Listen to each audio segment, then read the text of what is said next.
Garmin's body battery is a metric that only became useful over time to me. In the beginning I had the 6S Pro, this is now the 7S Pro. On the 6S Pro the body battery seemed to be off so often.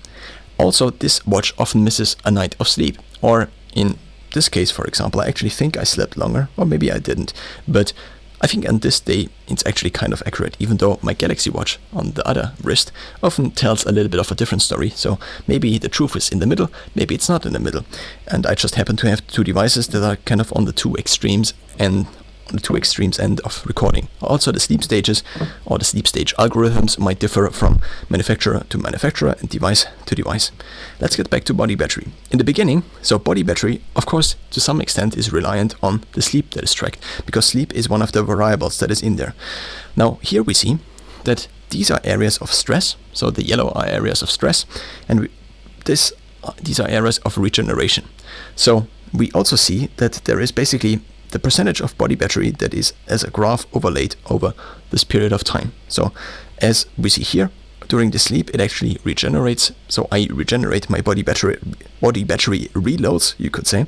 And we also see how much it reloads, 46% points or percentage points in the last night.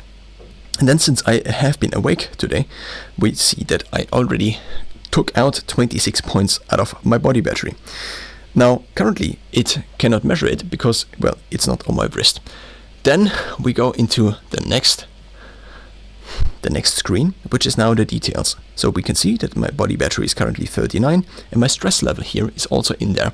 I actually do not have the glance of stress additionally in the glances I usually have in the quick access because, well, I don't really need to know how stressed I am, I think. So in here we then also see the last 4 hours, so this is a shorter time frame now. And then we go into the next screen, and in here we now see the different factors that lead to basically an increase or a decrease in body battery. First we see that I had a phase of high stress, which lasted from here until here, and this took 13 percentage points out of my body battery. Then we also see the sleep that in this case only amounts to 35 percentage points that have been added, even though previously we saw that over this period of time we had a 46-point increase. I don't know where exactly the difference is coming from.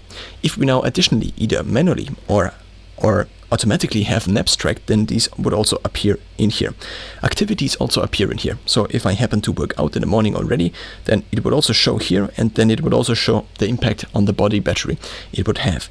Important to note about the nap feature is that you can manually track a nap. If you track manually a nap, it would appear in here. And even if you don't fall asleep during the tracking of the nap, it still would be tracked for the duration of the nap.